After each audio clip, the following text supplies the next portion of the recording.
Big breaking news Nabanna থেকে মমতা ব্যানার্জির ঘোষণা বন দপ্তরে ভলেন্টিয়ার নিয়োগ করছে আমাদের রাজ্য সরকার। Welcome back to my channel. তোমরা সুদ বিশ্বাস, তোমরা সুদ ব্লগ করবো আমার স্বাগত, নমস্কার। আশা করি তোমরা সবাই ভালো আছো আর আমি খুব ভালো আছি।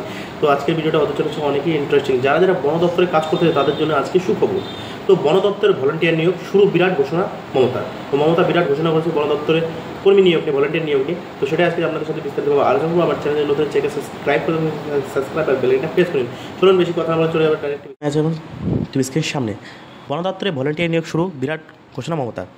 রাজ্যে দিনে দিনে বেড়েই চলেছে বেকারত্বের সংখ্যা। বেকার যুবক যুবতীদের সংখ্যা বেড়ে যাওয়া, তারা চাকরির জন্য এদিক ওদিক ছুটোছুটি করছে। কোনো মতেই একটা কাজের হাল ধরলে পারলেই তারা বাঁচে। এদিকে রাজ্য ও বেকারত্বের সংখ্যা বেড়ে যাওয়ায় এবং অন্যদিকে কর্মসংস্থান কমে যাওয়া রাজ্য সরকারকে বিরোধীরা বরংবার খোঁচা দিতে ছাড়ছে না। রাজ্য জুড়ে বেকারত্ব সংখ্যা বেড়ে যাওয়ায় চাপের মুখে রয়েছে রাজ্য সরকার। কিন্তু চাপের মধ্যে রাজ্য বেকার যুবক যুবতীর জন্য দারুণ সুখবর শোনালো রাজ্য সরকার।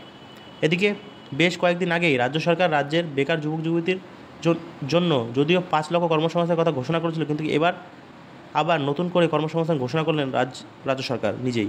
রাজ্য সরকারের কথা মতো রাজ্যের বিভিন্ন দপ্তরে, যেমন রাজ্যের স্বাস্থ্য দপ্তরে, রাজ্য পঞ্চায়েত দপ্তরে, জলকম বিভাগ ও পুলিশ বিভাগ সহ আরও বহু দপ্তর এবং এর পাশাপাশি বেসরকারি সংস্থায় প্রচুর কর্মী নিয়োগ করার ঘোষণা করেছিল। এবার তার মধ্যে রাজ্যের বেকার যুবতীদের মধ্যে জন্য আরও এক দারুণ সুখবর শোনালো তিনি।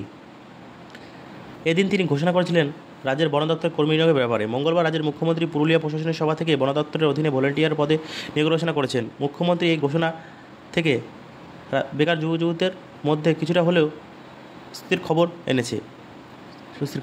রাজ্যের যে কোনো প্রান্ত থেকে চাকরি প্রার্থীরা এক্ষেত্রে আবেদন করতে পারবেন। তিনি জানিয়েছেন, রাজ্যের পুলিশ বিভাগের ক্ষেত্রে যেভাবে সিভিক ভলেন্টিয়ার বা ভিলেজ পুলিশ ঠিক এইরকমই এবার বন দপ্তর ভলেন্টিয়ার কর্মী নিয়োগ করা হবে। মুখ্যমন্ত্রী মমতা বন্দ্যোপাধ্যায় জানিয়েছেন, 1000 পদ পূরণ করা যাবে। যদিও 2011 সাল থেকে এতজনকে 738 জনের আবেদন পাওয়া গেছে। এবার তার ভিত্তিতে 1000 কর্মী নিয়োগের কথা ঘোষণা করেছেন তিনি। বন দপ্তরে যারা আবেদন করবে তারা 60 বছর পর্যন্ত চাকরি করতে সুযোগ পেয়ে যাবেন।